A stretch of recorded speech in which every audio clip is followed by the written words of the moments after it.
او په عربو کې د ټولو نه لویه قبیله چې وه هغه قریش و. قریش د قریشو سرداري دا ټولو عربو منلې وه. ښه عزتمن خلک وو، خو د نبي علیه الصلاة وسلام په دشمنۍ کې د ټولو نه مخکې وو. ځوانانو به یې مخکې نه اسلام راوړی، خو چې څومره بوډاګان وو هغه د نبي علیه الصلاة وسلام په دشمنۍ کې د ټولو کفارو نه زیات وو. حتی تر دې پورې چې د نبي علیه السلام خپل تره ابولهب د ټولو نه سخت دشمن د نبي علیه الصلاة وسلام دی و. نو هلکان خو د مخکې نه مسلمانان وو. د فتح مکې په ورځ باندې چې کوم بوډاګان پاتې وو هغې اسلام راوړ. نو عرب پوه شولو چې یاره اوس په دنیا باندې د اسلام غلبه را روانه ده، نو بیا به خلکو وفدونه رالیږل د نبي علیه الصلاة وسلام خواله ملاقاتونو ته. راتله به یو وفد به راته مسلمانېده به، او الله تبارک وتعالی هغه آیتونه رښتیا کړو چې اذا جاء نصر الله والفتح ورأیت الناس يدخلون في دین الله افواجا. اوس به خلک ډلې ډلې راځي او په اسلام کې به داخلېږي. نو چې کله فتح مکه وشوه نو د هغې نه وروسته مختلف وفود را روان شو د نبي علیه الصلاة وسلام خواله او اسلام به یې راوړو. په دغې وفودو کې یو وفد د ثقیف هم و ثقیف قبیله، دوی رالو د نبی علیه الصلاة وسلام خواله او د نبی علیه الصلاة وسلام په لاس باندې بیعت وکړو، اسلام یې راوړو. د هغه ثقیف قبیله چې کله نبی علیه الصلاة وسلام په طائف باندې حمله وکړله، دوی په کلاګانو کې پناه واغسته او د هغې طرف نه مسلمانانو ته ډېر سخت تکلیف ورکړو. سخت تکلیف په غشو باندې مسلمانان ویشتل، ډېر صحابه کرام پکې شهیدان هم کړلو. بیا نبی علیه الصلاة وسلام صحابه کرامو ته وفرمایل وایي ځئ چې ځو دا کلا نه فتح کېږي. نو نبی علیه الصلاة وسلام او صحابه کرام واپس را روان شو. نو په لاره کې نبی علیه الصلاة وسلام ته یو تن وویل وایي د الله پاکه پیغمبره دې ثقیف والو ته خیري وکړه، دوی خو موږ ډېر سخت په تکلیف کړو، دوی خو موږ په دې غشو باندې زره کړو، زخمي کړو، ته ورته خیري وکړه. نبی علیه الصلاة وسلام فرمایل وی اللهم اهد ثقیفا وآت بهم مسلمین. الله دې ثقیف والو ته هدایت وکړه او الله ما ته داسې راولي چې مسلمانان. نبی علیه السلام خیره ونه کړه، بددعا یې ونه کړه، بلکې څه یې ورته وکړه؟ دعا یې وکړه الله دې ثقیف والو ته هدایت وکړه، الله زما خواله په خپله مسلمانان راوله. بس د نبی علیه الصلاة وسلام دغه دعا وه چې الله تبارک وتعالی قبوله کړه. ډېر وخت پکې تېر نه چې ثقیف واله را روان شو. دا د عبد یا د لیل دوی مشري کوله، دا دوه تنو په دې کې د ده په مشرۍ کې دوی را روان شو، د نبي علیه الصلاة وسلام خواله را ورسېدل. چې را روانو په لار باندې صحابه کرام خبر شو. نو اول چې په دوی کې خبر شو نو مغیره ابن شعبه رضی الله تعالی عنه دوی را روانو په لاره باندې. نو چې کله مغیره ابن شعبه رضی الله تعالی عنه دوی ولیدل نو ډېر سخت خوشحاله شو. وی زه ځم نبي علیه الصلاة وسلام باندې سیری کوم چې د الله پاکه پیغمبره تا چې د چا دپاره دعا وغوښتې هغه په رښتیا را روان دی مسلمان ستا خواله را روان دی. وی دا سیری په نبي علیه الصلاة وسلام کوم. ابوبکر رضی الله عنه مغیره رضی الله عنه ولید ویل که مغیره ولې داسې په منډه باندې روان یې او خوشحاله وی ثقیف واله را روان دی مسلمانېږي په نبي علیه السلام سیری کومه. ابوبکر رضی الله عنه ته وفرمایل دا مو که ته ماله راکړه، دا مو که ته ماله راکړه چې دا زیری زه په نبي علیه الصلاة وسلام وکړم. مغیره ورته وویل زه ټیک ده ما خو چې دا زیری به زه په نبي علیه الصلاة وسلام وکړم، خو زه ته یې وکړه. ابوبکر رضی الله عنه په منډه راغی وی د الله پاکه پیغمبره ثقیف واله ستا خواله را روان دي د اسلام دپاره مسلمانېږي. نبي علیه الصلاة وسلام چې دا خبر واورېدو ډېر زیات خوشحاله شو. او نبی علیه الصلاة وسلام وفرمایل په مسجد نبوي کې دوی له ځان له خیمه ټک وهئ، ځان له وله ځای ټک وهئ چې په هغې کې پاتې کېږي. نو دوی به زمونږ دا خبرې واوري، د مسلمانانو دا اخلاق به د یو بل سره ویني، زمونږ دا ژوند چې ویني ځکه چې په جومات کې اعمال کېږي که نه، نو په دې جومات کې وله خیمه ټک ووایي مسجد نبوي کې چې زمونږ دا هر څه ویني. او خالد بن سعید رضی الله تعالی عنه وفرمایل د خوراک څښاک انتظام به ته د دوی کوي تر څو پورې چې دوی په مسجد نبوي کې وي. نو خالد بن سعید رضی الله عنه د خوراک څښاک انتظام به یې ته کوي، هغه وی ټیک ده. دوی چې راورسېدل مسجد نبوي ته نبي علیه الصلاة وسلام ډېر سخت خوشحاله شو، ګړه بړه وشوله. وی دا کوم خیمه چې ده په دا مې ستاسو دپاره تیاره کړې په دې کې پاتې کېږئ. وی ټیک ده. نو د خالد بن سعید رضی الله عنه چې به دوی له خوراک راوړه که نه نو دوی به ورته وایي مونږ د هغې پورې نه خورو تر څو چې تا په خپله نه ده خوړلې. شک یې وکړه یا سړي د مسلمانانو پکې راته چېرته زهر وانچوي. نو خالد بن سعید چې په دوی له خوراک راوړو دوی به د هغې پورې نه څه کوو وایي ډومبی دې ته وخورو وروسته به یې مونږ وخورو. خالد بن سعید به د خوراک وکړو نو دوی به شروع شو به یې خوړله. څه ورځې هلته کې تېرې کړې نو بیا یې ویې مونږ مسلمانېږو خو زمونږ یو څو شرایط دي. ډېر عجیب عجیب شرطونه یې کېښودل. ویې کم وی یو خو زمونږ دا شرط دی چې مونږ ته به مونځ معاف وي مونږ به مونځ نه کوو. نبي رسول الله ته یې ویل مونږ مسلمانېږو خو یو شرط دا دی چې مونږ به مونځ نه کوو. دا خو ځان له ګران کار دی. وی دویم شرط دا دی چې زمونږ کوم غټ بت دی لات زمونږ چې کوم غټ بت دی وی هغه به نه ماتوئ د 3 کالو پورې به هغه نه ماتوئ. وی ځکه چې زمونږ بچي او ښځې په هغه باندې ډېر زیات مین دي په لات بت باندې ډېر زیات مین دي نو کو تاسو هغه ماتوئ نو زمونږ بچي او ښځې تاسو نه درکوي نو لات بت په نه ماتوئ د 3 کالو پورې. او دریم شرط دا دی چې زمونږ بوتان به زمونږ په لاس باندې په مونږ نه ماتوئ زمونږ بوتان به زمونږ په لاس باندې په مونږ باندې نه ماتوئ. نبی علیه الصلاة والسلام چې دا 3 شرطونه واورېدل د اولنو 2 شرطونو خو بالکل انکار وکړو. نبی علیه الصلاة والسلام فرمایي لا خیر فی دین لا صلاة فیه. هغې دین کې هېڅ خیر نشته چې پای کې مونځ نه چې په کوم دین کې مونځ نه وي باید دین کې څه نشته خیر نشته. د دوی اول شرط دا وي مونږ ته به مونځ معافي. نبي علیه السلام هغه دین نه دی چې مونځ پکې کوي. دویم شرط دا وي چې لات بت په 3 کاله نه ماتوئ. نبی علیه السلام فرمایي نه زه بوتونه ماتونکی یم بوتان ساتونکی نه یم 3 کاله به زه بوت ساتم زه بوتان ماتونکی یم د بوتانو ساتونکی نه یم. دا 2 شرطونه ستاسو نه منظورېږي. او دریم شرط تاسو وایئ چې زمونږ بوتان به زمونږ په لاس نه ماتئ خیر دی تاسو مه ماتئ زه به یې په بل چا باندې مات کړم زه به یې په بل چا باندې مات کړم. زه ټیک شو دوی اسلام راوړو مسلمانان شو. په دوی کې د ټول نه چې کم عمر د کم صحابي و د هغه نوم عثمان ابن ابي العاص دا په دوی ټول کې کم عمر صحابي و. ابوبکر رضی الله تعالی نبی علیه الصلاة والسلام ته وفرمایل د الله پاک پیغمبر دا لږ پکې ډېر ذهین دی د اسلام د شریعت مسلې ډېرې زر یادولی شي نو دی ورله امیر مقرر کړه. نو نبی علیه الصلاة والسلام عثمان بن ابي العاص رضی الله تعالی دوی دپاره امیر مقرر کړو. وی د دین مسلې به درته دی ځکه اگر چې په تاسو کې کشر دی اگر چې په تاسو کې کم عمره دی خو ذهین دی د دین مسلې ډېرې یادې کړې دي نو دی به ستاسو امیر او مشر به وي. ټیک دی. بیا نبی علیه الصلاة والسلام 2 تنو ته حکم وکړو ابو سفیان رضی الله تعالی او مغیره بن شعبه رضی الله تعالی دوی دواړو ته وویل وی تاسو لاړ شئ او د الله بت چې دی د دوی دا مات کړئ دوی دواړه روان شو. ابو سفیان رضی الله عنه ته څو ورځې راغی هغه پاتې شو او دا مغیره بن شعبه رضی الله عنه په خپله لار طایف ته ورسېد. او چې ورسېد نو د لات بت د ماتولو چې اراده وکړه او ښځې بچي خبر شو که نو ټولو ښځو د کورونو نه سرتور سر رامنډې والې سرتور سر ووتې وی زمونږ لات له ګورې ګزار ورنه کړي بودري به در پېښه کړي نقصان به در ورسوي ځان دې نه وساته ګورې لات ته څه ونه وایي. مغیره بن شعبه رضی الله عنه چې سټکې خپل اوچت کو راپړې خو ماتې کو دړې کو هغې کې ډېر شی زر پراته وو کالي پراته وو ډېر سامانونه پراته وو هغه یې راوغوښتل. نبي علیه الصلاة والسلام یې راوړه وي د الله پاک پیغمبر د هغې لات بوت نه وي دا باندې غنیمت راوړه هغې سره خو دا څه وو دا شیزونه ورسره وو. نبي علیه السلام څه غریب صحابه کرامو په هغې باندې قرضه وه هغې ته ورکړه دا تاسو په خپلو قرضو کې ورکړئ خپلې قرضې پې څه کوئ ادا کوئ.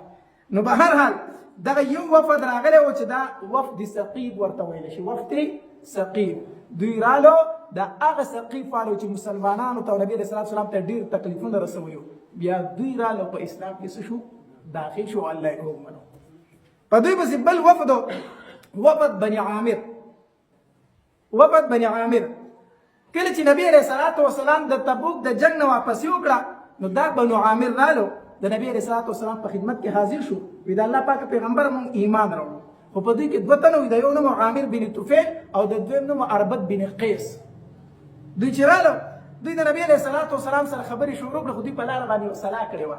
د عامر بن طفیل د اربد بن قیس ته ویل وی زه به دا پیغمبر په خبرو کې راولم زه به ورته وایم چې موږ مسلمانېږو نو دی چې زما سره په خبرو کې شي ته به ناسه په تورو روباسي سر به ترې ووایي مسلمانان د پیغمبر نه به څه ووایي کار به تمام دا منافقت یې کړی و. نو دوی چې څنګه راغلو نو نبی علیه الصلاة والسلام ته وویل انت سیدنا ته زموږ سردار یې. نبی علیه الصلاة والسلام ورته وفرمایل وی خپله خبره کوئ سره راغلي یې خو د شیطان ګورې مه اورئ. نبی علیه السلام پرې پوه شو خپله خبره کوئ راغلي سره یې خو ګورې د شیطان مه اورئ او نبی علیه الصلاة والسلام ورته وفرمایل سردار صرف یو الله دی زما هم سردار دی او ستاسو هم سردار دی زه ستاسو سردار نه یم الله زموږ سردار دی. بیا ده ورته خبرې شروع کړې د عامر بن طفیل نبی علیه الصلاة والسلام ته وویل وی ته ما خپل خالص دوست جوړ کا ته ما خپل خالص دوست جوړ کا نبی علیہ الصلوۃ والسلام ورته فرمایل وی دا چرته نشي کېدی تر څو چې تا ایمان نه راوړې تر څو چې ایمان راوړې درای پورې ته زما دوست نشي کېدی ایمان راوړې ته بل دوست جوړ کما بیا ورته عامر وی کو چرته زه مسلمان شم ته به مال سره کی ته به مال سره کی نبی علیہ الصلوۃ والسلام ورته فرمایل استاد لپاره هغه څه چې کوم د عام مسلمانانو لپاره چې کوم د عام مسلمانانو ته سميلاوي کې صحت داغي هغه بستای نبی ورته عامر ابن طفیل وی دا سی وکړه کنه چې په باندو باندې بستا حکومت او په خاریو به زما حکومت نبی رسول الله صلی الله علیه وسلم عامر ابن طفیل وی په باندو باندې به تو حکومت کوي په خاریو به زه حکومت کوم بس زه خپل کبیر راوم چې موږ ټول مسلمانان نبی علیہ الصلوۃ والسلام ورته فرمایي دا نشي کېدی نبی او د عامر ابن طفیل وی زما خبره اومنه کنه عطفان در باندې راولم د عطفان سخت جنگجو قبیله وا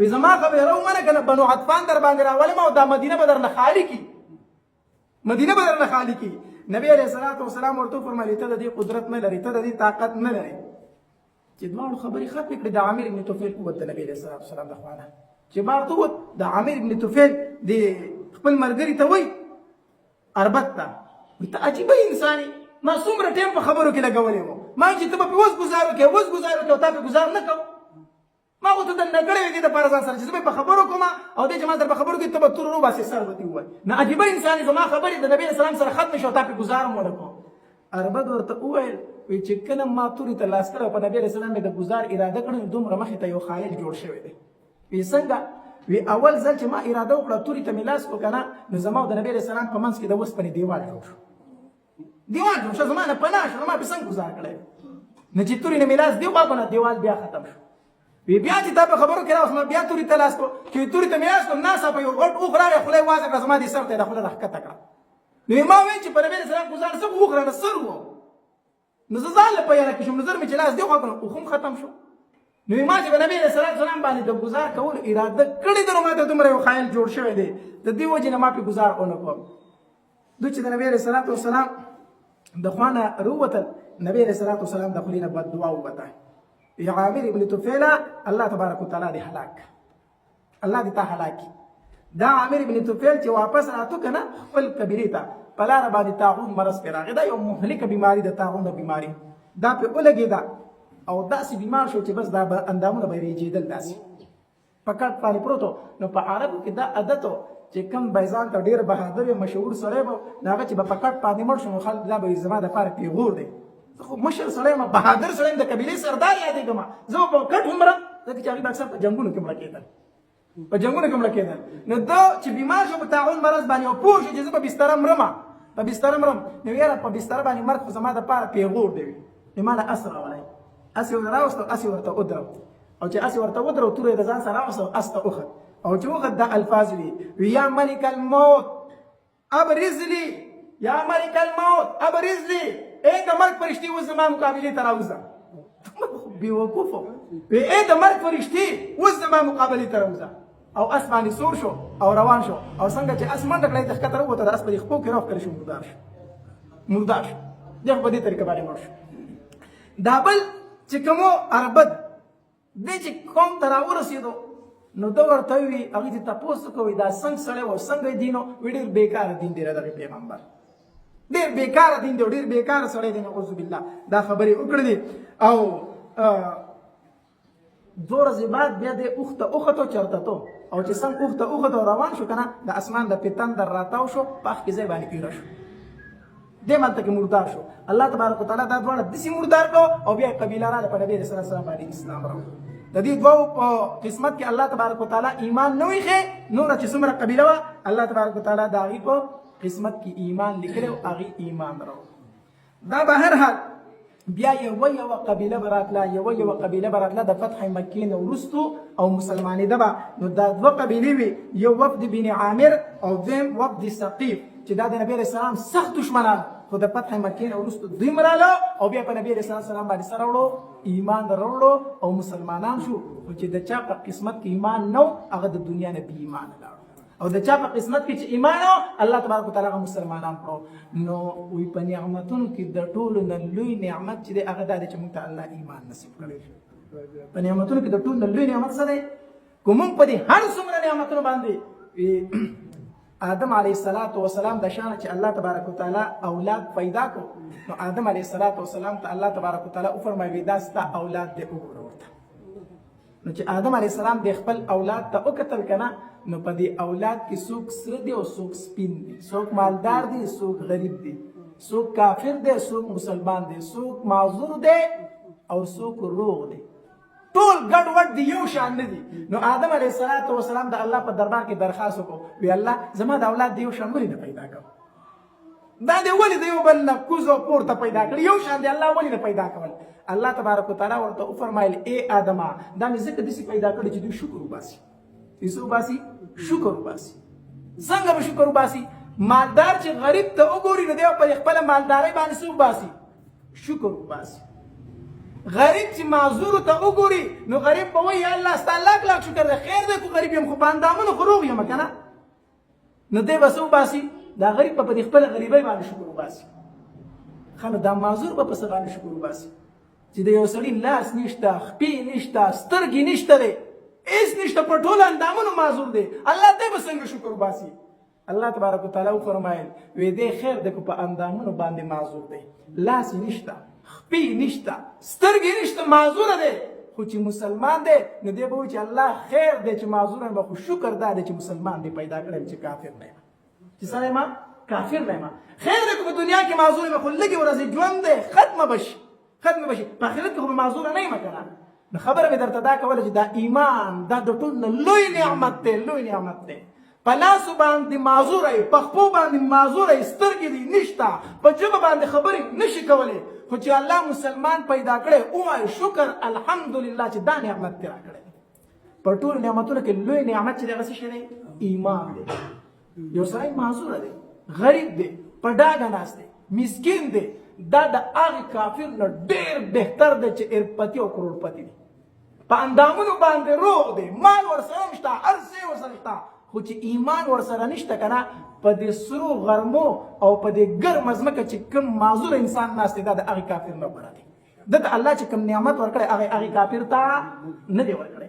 د دې وجې نه چې هېڅ در سره نشته، هېڅ در سره نشته دی، ډېر مایوسه شوې، ډېر خفه شوې په دنیا کې، بیا هم اسمان ته وګوره وایه شکر الحمدلله ستا لاک لاک شکر دی الله چې مسلمان دی پیدا کړی. په دنیا کې به ډېر د تکلیفونو ژوند تېر کړم خو لږ وخت دی بیا به ختم شي که بیا به څه شي؟ کو معذور دی هم په دغې خاورو کې به ږدي، کو په اندامونو باندې روغ دی هم په دغې خاورو کې به ږدي، کو مالدار دی، وزیر دی، ملک دی، نواب دی، بادشاه دی هم په دغې خاورو کې به ږدي، مسکین دی، ګدا دی، غریب دی هم به په دغې خاورو کې دغه ځای خو یو دی که نه، دغه یو ځای دی. نو چې ایمان درته الله نصیب کړی په دې باندې الله څه ادا کوه؟ شکر ادا کوه. نو په نعمتونو کې د ټولو نه لوی نعمت څه شی دی؟ ایمان دی. څه شی دی؟ ایمان دی. نو هر ټیم د الله شکر ادا کوئ، هر ټیم د الله څه ادا کوئ؟ ډېر تنګسیا در باندې راغله، ډېره غریبي در باندې راغله، ډېرې بدې ورځې در باندې شروع شوې، د الله دا شکر مه کوه، د الله شکر ادا کوه. وایه الله دا یو نعمت چې دې راکړی زه د دې شکر نشم ادا کولی چې مسلمان دې پیدا کړی. الله تبارک وتعالی د عمل کولو توفیق نصیب کړي. واخر دعوانا